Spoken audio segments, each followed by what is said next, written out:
Prepare o seu coração e abra agora as janelas de sua alma, porque será transmitida uma palavra de fé e esperança na instrumentalidade do pregador e conferencista internacional, que tem percorrido todo o Brasil e mais de 35 países do mundo.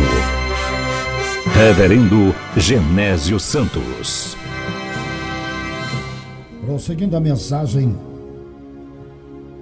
o juízo do trono branco, aqui no versículo 13, Apocalipse capítulo 20, versículo 13, e deu mar os mortos que nele havia, e a morte e o inferno deram os mortos que neles havia, e foram julgados cada um segundo as suas obras. E a morte e o inferno foram lançados no lago de fogo. Esta é a segunda morte. E aquele que não foi achado escrito no livro da vida foi lançado no lago de fogo. Fundo musical. Coisas que serão julgadas diante do trono branco. Declarou Thomas Watson: o Senhor tem um cetro de ouro e um bastão de ferro. Os que não se curvam diante de uns serão quebrados pelo outro. Meu ouvinte, a ausência do nome no livro da vida e as obras praticadas na terra, quando o réu vivia de maneira infrene, serão a base daquele juízo. Hoje, processos são engavetados, magistrados são subornados, criminosos não são identificados. No juízo final, ninguém escapará. Diante de cada réu será passado ali um filme cinematográfico apresentando a sua imagem, a própria voz e tudo o que foi dito, bem como tudo o que foi praticado. Não é preciso que façamos justiça com as nossas próprias mãos. Deus reservou esse direito para si mesmo. Romanos capítulo 2, versículo 19. Coisas que serão ali julgadas diante do trono. Todas as tramóias realizadas em reuniões secretas serão desvendadas. Lucas capítulo 12, versículo 2 e 3. Há uma classe de demônios que se encontra guardada para aquele dia.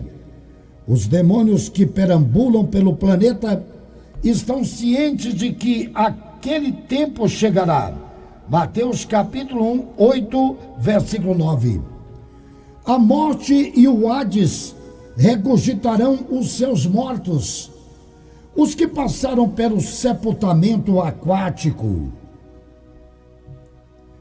terráqueo e outros devorados pelas feras ou desaparecidos por uma outra forma de tragédias, como no caso de Ulisses Guimarães, irão apresentar diante do trono branco para ajuste de contas com o meritíssimo Doutor Jesus Cristo.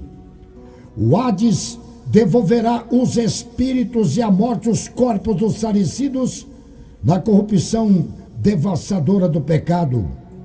Suete, ele expressa: esses representam os dois aspectos da morte, o fato físico e a consequência espiritual.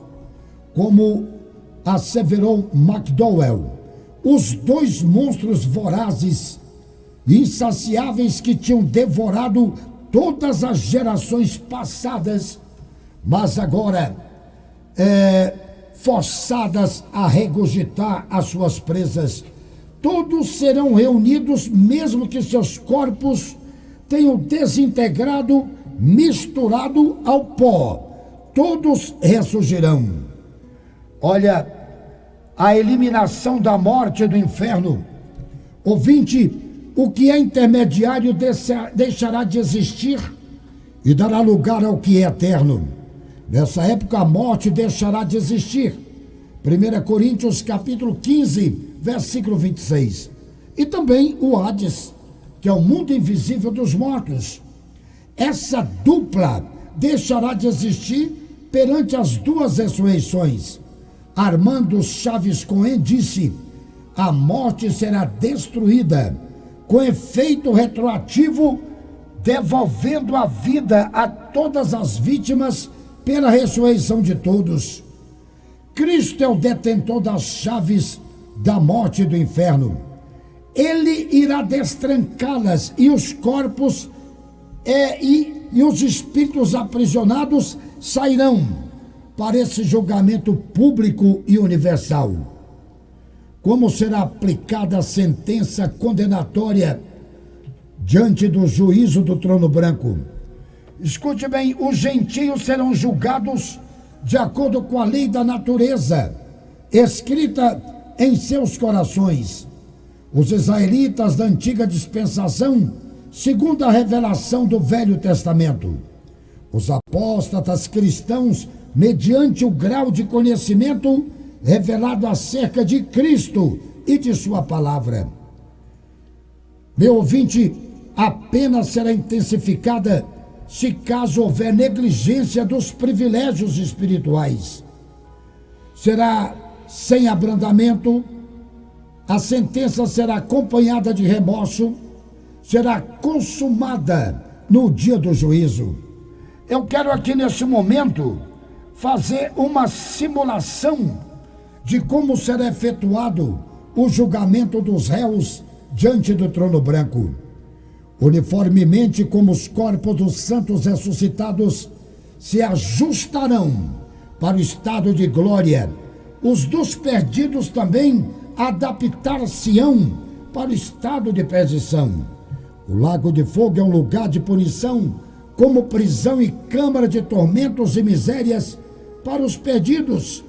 É a mansão dos condenados, os sentenciados que serão submetidos às penas.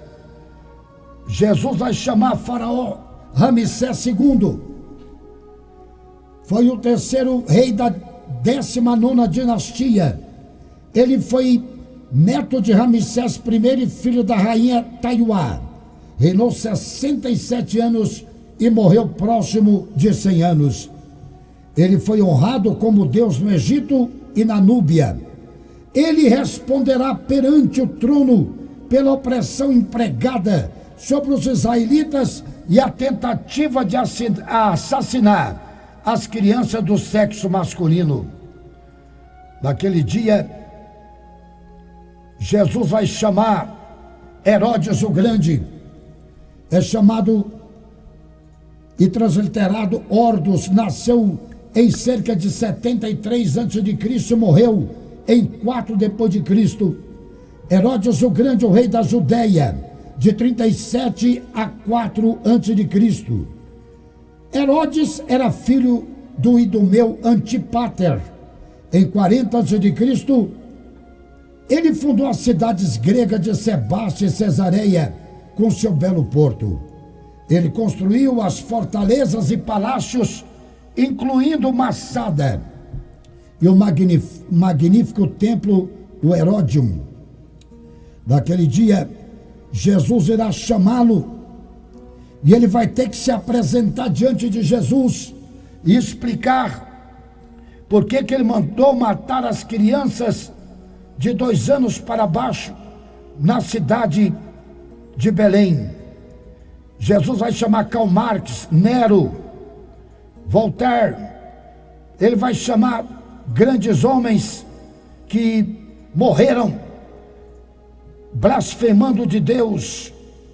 Olhe bem, os mentirosos que tanto mentirem acabam pensando que a verdade é mentira. Ali, pastores que na verdade não amam a obra de Deus e que praticam nepotismo eclesiástico, fazendo obreiros vocacionados sofrerem com as injustiças. Ele vai julgar os falsos cristãos que perseguem pastores achando que mandam na igreja e não respeitam a ninguém. Pornográficos que nunca tiveram sede pela palavra de Deus e que andam envolvidos com literatura inescrupulosa. Jesus vai chamar também pessoas casadas que traem o cônjuge, achando que ninguém ficará sabendo de suas patifarias imorais. Ele vai julgar isso naquele dia. Ditadores políticos que escravizam a nação, subjugando o povo, fazendo de massa de manobra para satisfazer seus interesses, tais como Saddam Hussein, Fidel Castro, terroristas como Osama Bin Laden, outros, os traficantes desalmados que destroem vidas com os narcóticos, não se preocupando com a desgraça alheia. Jesus irá julgá-los. Mulheres sensuais que malham, que se embelezam com a exclusividade de destruir casamentos alheios, jogando homens incautos nas sarjetas. Jesus vai julgar também os agiotas, gananciosos, que além de tirar o que os outros têm, com juros exorbitantes, e que acabam tirando a vida de seu semelhante. Patrões que subjugam seus funcionários com trabalho escravo para usufruir lucros. Pessoas prepotentes que maltratam o próximo porque possuem um avantajado poder financeiro ou um diploma universitário. Ele vai chamar também os comerciantes que roubam no peso e mentem ao negociar objetos falsificados e arruinados como se fossem bons. Ele vai chamar esses políticos que estão aí, se não converterem, que estão lá com processos engavetados no Supremo Tribunal Federal, outros que têm coisas que tampam por causa do dinheiro, políticos embusteiros que são versáteis em falsificar notas e doutores em falcatruas, que não têm respeito pelo povo que representa. Jesus irá condená-los. Desviados que têm brincado com a palavra de Deus e que vivem protelando o seu retorno aos pés de Cristo, fazendo a família chorar. Os ímpios, após o juízo, serão lançados no lago de fogo. Os condenados não irão para o lago de fogo de forma voluntária, serão ali arrojados. E aquele que não foi achado no livro da vida foi lançado, arrojado. Segunda morte é uma expressão escatológica para designar a ira de Deus aplicada sobre os ímpios malévolos. Ela é assim designada porque é seguida da primeira, que é a separação do espírito do homem de seu Criador. Segunda morte é um lugar de punição, como prisão e câmara de tormento e miséria para os perdidos. É a mansão dos condenados. É possível que a observação de erupções vulcânicas com seu poder intenso tenha levado os homens a associarem o juízo divino com o interior da terra, que misteriosamente se requeimava. O lago de fogo é um lugar de extremo sofrimento, vil companhia, desespero.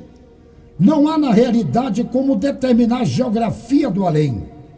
A morte, o terror dos séculos e o Hades, chamado aqui de inferno, serão atirados no lago de fogo, que será a lata de lixo do planeta Terra. O sofrimento no lago de fogo é indescritível por qualquer erudito cristão e secular.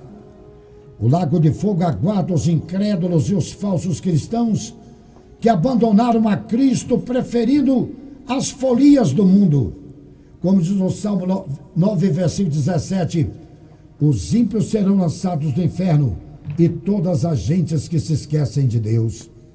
O sofrimento será terrível, não só pelas chamas inapagáveis e pelos vermes e morredouros, mas pelos elementos que conviverão por toda a eternidade. Se alguém olhar para a direita, estará o anticristo, para a esquerda defrontará com o diabo, para a frente verá o falso profeta, para cima contemplará todas as categorias de demônios. Enquanto milhões de céticos não creem na existência do lago de fogo, ele já está preparado. O fogo está pronto, a fornalha incandescente está ardendo, pronta para recebê-los. É o lugar de odor nauseante, com cheiro de carne em decomposição, cheio de tormentos, dores cruciantes, gritos desesperadores e angústias eternas. Muita gente pensa de forma errada, certificando que Deus é bom demais para mandar homens e mulheres para o lago de fogo. Meu ouvinte, é necessário que se diga que os que assim procedem são candidatos sérios a serem lançados ali. Chegou o momento de pregarmos aos perdidos a verdade sobre a condenação eterna enquanto há tempo. Precisamos urgentemente enchermos do Espírito Santo para resgatarmos as vidas que estão a caminho da perdição. É necessário que falemos aos perdidos. É necessário que falemos aos perdidos, porque eles devem acordar antes que seja tarde demais. Assim expressou Jonathan Edwards, em 1741, pregador inglês, em seu famoso sermão Pecadores nas Mãos de um Deus Irado. Ele diz que Deus tem em seu coração a intenção tanto de mostrar aos anjos e aos homens não só a excelência do seu amor, como também a severidade de seu furor. Ezequiel capítulo 8, versículo 18. Nem todas as pessoas experimentarão os sofrimentos de um Judas Iscariotes. Deus será perfeitamente justo e cada pessoa sofrerá exatamente aquilo que merece. O sofrimento, veja bem, o sofrimento no inferno envolve tanto o corpo como a alma. Por isso, pressupõe a ressurreição do corpo. Mateus capítulo 5, versículos 29 a 30. O tormento e angústia internos, que ali são simbolizados pelos vermes, nunca terão fim, e os sofrimentos exteriores, simbolizados pelo fogo, nunca cessarão. Marcos capítulo 9, versículo 44. Os termos castigo e açoite dizem respeito ao método de Deus lidar com os cristãos obstinados. Retribuição refere-se ao método final de Deus lidar com os perdidos. Para concluir, se os demônios de classe superior estão presos e os ímpios não terão chances de livramento diante do juízo, como poderão os homens da atualidade escaparem se não atentarem para uma tão grande salvação? Chegou o momento dos homens reconciliarem com Deus. Os cristãos letárgicos e carnais serem avivados enquanto é tempo. Meu amigo, bilhões de seres humanos estão caminhando como gado para o matadouro, como se nada estivesse acontecendo. É necessário, ouvintes, que preguemos em todas as localidades para que eles acordem antes que seja tarde demais. Meu amigo, entrega-te a Cristo agora, para que não haja um horrível espaço em branco no livro da vida, no lugar em que deveria estar o teu nome. Pega o seu telefone, liga agora para um parente seu, diga para ele que Jesus está voltando, para ele reconciliar com Cristo hoje, antes que depois ou amanhã poderá ser tarde demais. Pare que vou orar por você.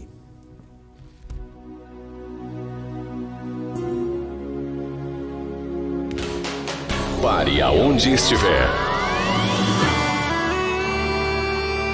Nem tudo está perdido. Ainda resta uma esperança. Chegou o momento da oração, da fé, com o reverendo Genésio Santos.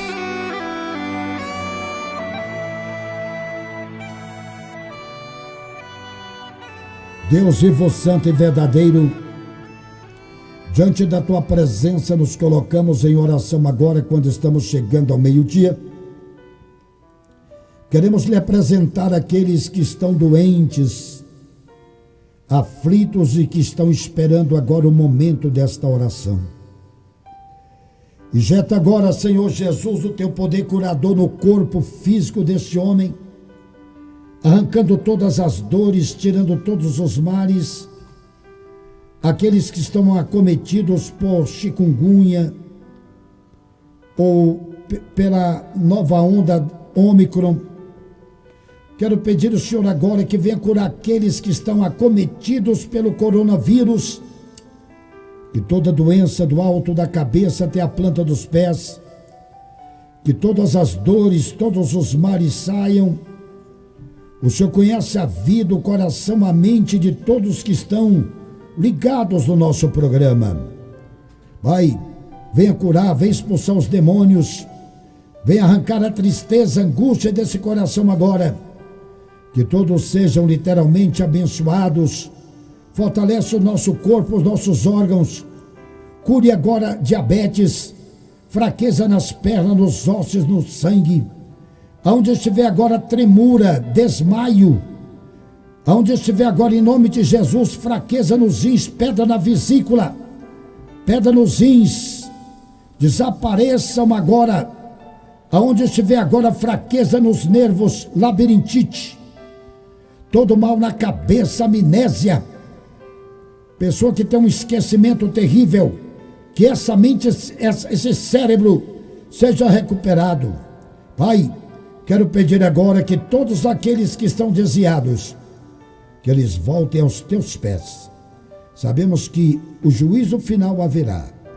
Nós não estaremos ali para sermos julgados, mas estaremos ali juntamente contigo como corpo de jurados, para julgar o mundo, para julgar até mesmo os anjos.